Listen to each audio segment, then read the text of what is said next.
अस्सलाम वालेकुम फ्रेंड्स। तो कैसे हैं आप? मैं हूं अलीज़ा और आप देख रहे हैं Aliza health and beauty tips. आज आपके लिए आपके लिए बहुत ही अमेजिंग सी टिप लेके आई है।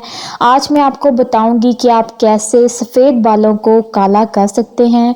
जी हाँ फ्रेंड्स, आज मैं आपको ऐसे कुदरती तरीके बताऊंगी जिसके इस्तेमाल से आप अपने बालों को सेहतमंद और ख़ूबसूरत बना सकते हैं।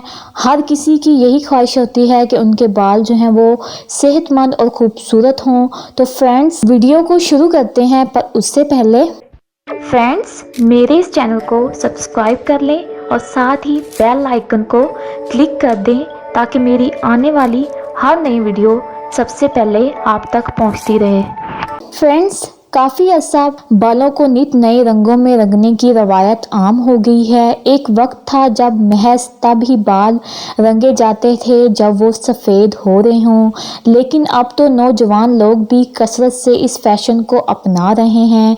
मसनूई तरीक़ों से बाल रंगना अक्सर काफ़ी महंगा पड़ जाता है। दुकानों में मिलने वाले डायर अक्सर नुकसानदेह केमिकल से तैयार किए जाते हैं जो बालों को कमज़ोर कर देते हैं और बाल झड़ने लगते हैं।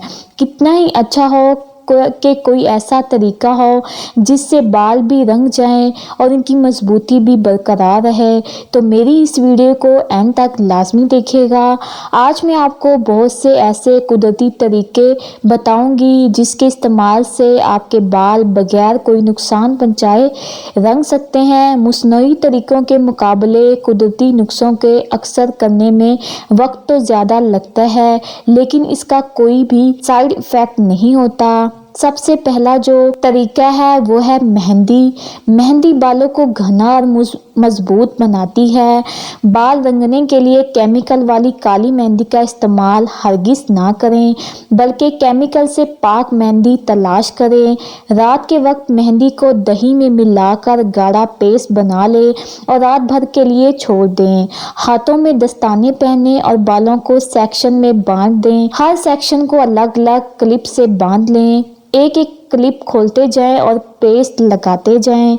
मेहंदी लगाने के बाद बालों को किसी थैली या कपड़े से बांध लें और 1 घंटे के लिए लगा रहने दें। अगर आपको गहरा कलर चाहिए तो 2 से 3 घंटे तक लगा रहने दें। किसी अच्छे शैम्पू से बाल धो लें। बेहतरीन नताइज के लिए महीने में 2 बार इस्तेमाल करें। इसके इस्तेमाल से आपके बाल जो हैं वो खूबसूरत हो जाएंगे और आपके जो बाल हैं वो काले होना भी शुरू हो जाएंगे। दूसरा जो तरीका है वो है शहद यानी कि हनी। अगर आप अपने बालों को सुनहरा करना चाहती हैं तो शहद का इस्तेमाल बेहतरीन है। शहद और दही मिलाएं। दही इतना होना चाहिए कि शहद की चिकनाहट ख़त्म हो जाए। शहद अपने बालों की लंबाई के हिसाब से लें। बालों पर लगाकर 2 घंटे के लिए लगा रहने दें। एक बार में शायद ही इसका असर ना आए, लेकिन इसके इस्तेमाल से बालों का रंग तब्दील होने लगेगा। बेहतरीन नताइज के लिए हफ्ते में 1 बार ज़रूर इस्तेमाल करें। उसके बाद जो आपने चीज़ इस्तेमाल करनी है वो है स्याह पत्ती। स्याह चाय को बालों में लगाने से बाल स्याह हो जाते हैं। ये बालों की सेहत के लिए भी फ़ायदेमंद है। 2 कप पानी में 2 चम्मच चाय की पत्ती को अच्छी तरह पकाएं। थोड़ा ठंडा करके बाल इस चाय से धोएं। ज़्यादा कहवा बालों से निकल जाने दें और बाकी को 3 से 4 घंटों के लिए लगा रहने दें। फिर साफ पानी से बाल अच्छी तरह धो लें।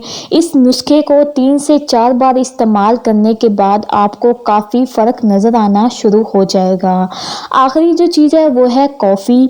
कॉफ़ी भी बाल रंगने का एक कुदरती तरीका है। कॉफ़ी से आप अपने बालों में सुर्ख और भूरे रंग की हाइलाइट्स भी दे सकते हैं। 2 कप में 2 बड़े चम्मच कॉफ़ी डालें। बालों को पहले अच्छे से शैम्पू से धो लें। उसके बाद कॉफ़ी का जो आपने पेस्ट बनाया है वो अपने बालों पर लगा रहने दें। 2 से 3 घंटे तक बालों पर कॉफ़ी का पेस्ट लगा रहने दें। फिर शैम्पू से अच्छे से धो लें। इसके लगातार इस्तेमाल से आपके जो बाल हैं वो सुर्ख और भूरे हो जाएंगे। तो फ्रेंड्स, मैं उम्मीद करती हूँ मेरी आज की वीडियो आपको पसंद आई होगी। मिलती हूँ नेक्स्ट वीडियो में, तब तक के लिए बाय बाय।